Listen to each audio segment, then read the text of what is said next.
Everyone. तो कैसे हैं आप लोग? बढ़िया। तो चलिए हम शुरू करते हैं आज का हमारा नया topic which is measure of central tendency. ये टॉपिक हमारे बिजनेस स्टैटिस्टिक का बहुत ही मोस्ट इम्पॉर्टेंट टॉपिक है। मतलब इसमें से क्वेश्चन आएंगे ही आएंगे।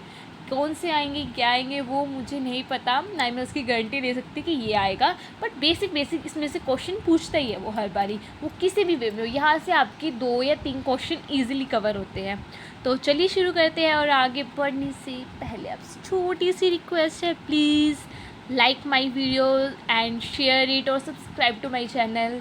एंड चलिए हम आगे बढ़ते हैं। सेंट्रल टेंडेंसी क्या होती है? देखिए, सेंट्रल टेंडेंसी एक सेंट्रल वैल्यू होती है जो आपके पूरे डाटा को या पूरे फिगर्स को रिप्रेजेंट करें। अब जैसे भी किसी भी कंपनी हो या फिर किसी भी पर्पज़ से अगर आप डाटा कलेक्ट करते हो तो आप उस सारे डाटा को स्टडी नहीं कर सकते। तो सेंट्रल टेंडेंसी या एवरेज वो वैल्यू होती है जो पूरे डाटा को एक सिंगल फिगर में रिप्रेजेंट कर देती है। जैसे कि आपके क्लास मॉनिटर, अब हर बंदे को ये कहेंगे ना, टीचर क्या होती है, क्लास मॉनिटर को खड़ा कर देती है कि आप सब बच्चों पे ध्यान रखना।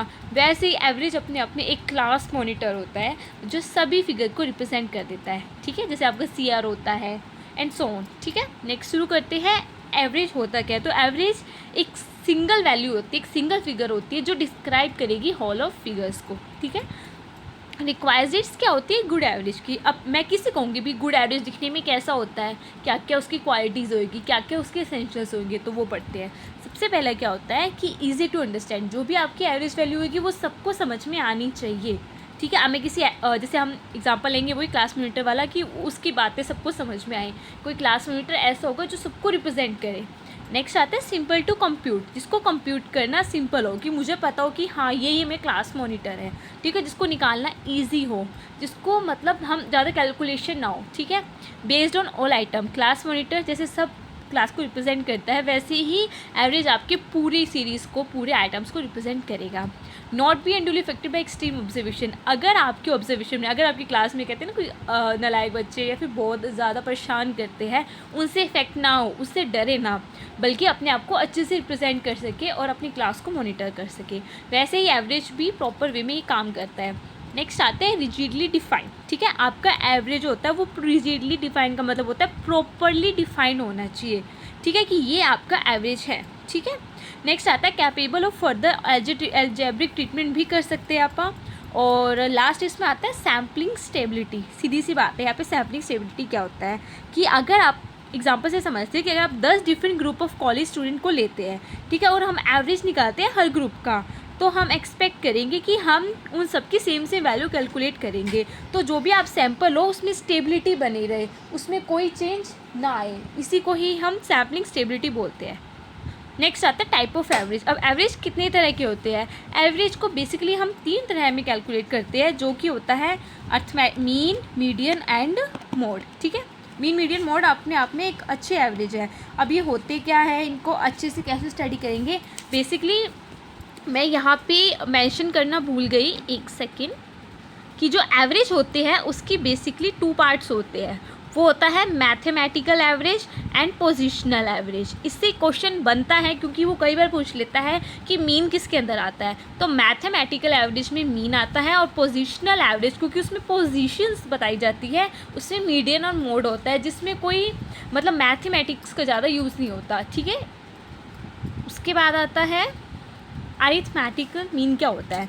ठीक है, देखिए अरिथमेटिक मीन क्या होती है। ये सबसे मोस्ट पॉपुलर और वाइडली यूज मेथड होता है एवरेज निकालने के लिए।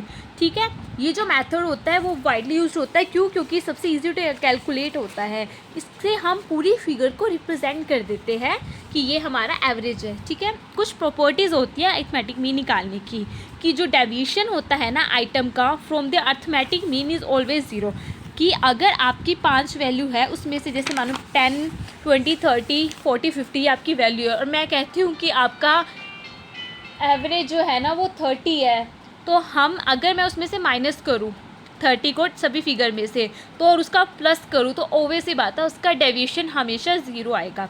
वो मैं आपको आगे से अच्छे से क्लियर कर दूँगी जब मैं इसकी नेक्स्ट वीडियो डालूँगी प्रॉपर। एंड नेक्स्ट आता है कि जो सम ऑफ स्क्वेयर होता है डेविएशन का taken from arithmetic mean is minimum, इसका मतलब होता है कि अगर आप स्क्वेयर करेंगे डेविएशन का फ्रॉम किसी और वैल्यू से, वो ऑटोमेटिक मीन से मिनिमम होएगा। ये भी हम आगे वीडियोस में आपको अच्छे से मैं क्लियर कर दूंगी। ये कुछ प्रॉपर्टीज़ है जो हमें बेसिकली याद ही करनी है। और हर आइटम जो होता है अर्थमेटिक सीरीज़ में, वो अगर हम मीन से सब्स्टिट्यूट कर देंगे तो इक्वल हो जाएगा जो उसका सम जो है स्पेसिफिक आइटम्स का। जैसे कि मैंने बताया था कि अगर मैं आइटम लेती हूँ 10, 20, 30, 40, 50, अगर इन सबको रिप्लेस कर देती हूँ मैं 30 से, सपोज़ मेरा एवरेज 30 है, तो उसका टोटल उतना ही आएगा। जो आप करके देख लीजिए, 5, 40, 100 and 150। 150 divide by 3 which is 5, sorry 150 divide by में 5 इज़ 30। अगर मैं यहाँ पे 30 लगा दूँ तो ओबियस सी बात है उसका टोटल क्या आएगा, 150 ही आएगा। ठीक है, नेक्स्ट आता है मैरिट्स। क्या होते हैं अरिथमेटिक मीन के? ये बहुत इजी टू अंडरस्टैंड होते हैं और इजी टू कैलकुलेट होता है। नेक्स्ट आता है, ये इन्फ्लुएंस होता है by the value of her जो मतलब आइटम्स की हर वैल्यू से इफेक्ट होएगा। अगर ज़्यादा होएगा तो वो मीन भी गड़बड़ा जाएगा। एम जो अरिथमेटिक मीन होता है वो रिजिडली डिफाइन होता है, वही आपको प्रॉपर वे में डिफाइन करे पूरी डाटा को। और बेसिकली इसमें हम सारी डाटा को कैलकुलेट करते हैं, तो इसमें हम फर्दर अलजेब्रिक ट्रीटमेंट भी कर सकते हैं अरिथमेटिक मीन की वे में। इसमें जो मेजर वैल्यू होती है ना, वो पोजीशन के बेस पे नहीं होता, क्योंकि ये मैथमेटिकल एवरेज है, तो इसलिए ये हर डाटा के हर वैल्यू को लेके चलता है, हर वैल्यू को कंसीडर करता है, उसका टोटल करके उसके नंबर से समीशन कर देते हैं जैसे हम बोलते हैं। तो इसीलिए सबसे मोस्ट वाइडली यूज और सबसे सिंपल मेथड बोला जाता है अगर आपसे कोई पूछता है। नेक्स्ट आता है लिमिटेशन क्या होते हैं अब इसके, क्योंकि इसमें सारी डाटा को लिया जाता है, तो अगर हम थोड़ा सा भी एक्सट्रीम आइटम लगा दें, जैसे मैंने 10, 20, 30, 40, 50 वाला एग्जांपल दिया था, उसमें अगर मैं 50 की जगह 150 लगा दूँ तो ओबियस ही बात है अरिथमेटिक मीन का कैलकुलेशन ही एक अलग ही एवरेज आ जाएगा, तो इसीलिए वो उससे बहुत ज़्यादा इफेक्ट पड़ता है। नेक्स्ट आता है, it can rarely be identified by inspection. कई बहुत ही मतलब हम इंस्पेक्ट करके पता नहीं चल सकते कि हाँ ये अरिथमेटिक मीन निकल जाएगा। कुछ केसेस में ये रिप्रेजेंट नहीं करता ओरिजिनल आइटम को। वो फॉर एग्जांपल अगर आपका ओड में आ जाता है नंबर, तो जैसे आप एवरेज करते हो तो 10.7 पर डे, तो आप 10.7 पर डे कैसे करोगे, या फिर 11.9 ह्यूमंस को अगर आप एवरेज करोगे तो ह्यूमंस और ना पॉइंट में एवरेज कर सकते हो।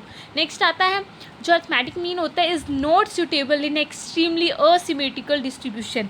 अब ये असिमेट्रिकल डिस्ट्रीब्यूशन क्या होता है? वो डिस्ट्रीब्यूशन होता है जहाँ पे मीन मीडियन मोड आपस में इक्वल नहीं होते। उस केस में ये सूटेबल नहीं होता, आप उसका यूज़ नहीं कर सकते। इसकी हम फर्दर आगे वीडियोस में स्टडी करेंगे, ये स्टैट बहुत ज़्यादा वाइड है, तो इसलिए अभी ये टॉपिक हम यही फिनिश करते हैं। और अरिथमेटिक मीन कैसे निकालते हैं, क्या क्या मेथड्स होते हैं, वो मैं एक अगली वीडियो आपके लिए डाल दूँगी। And hope you like it. If you like this video please give a big thumbs up. Thank you.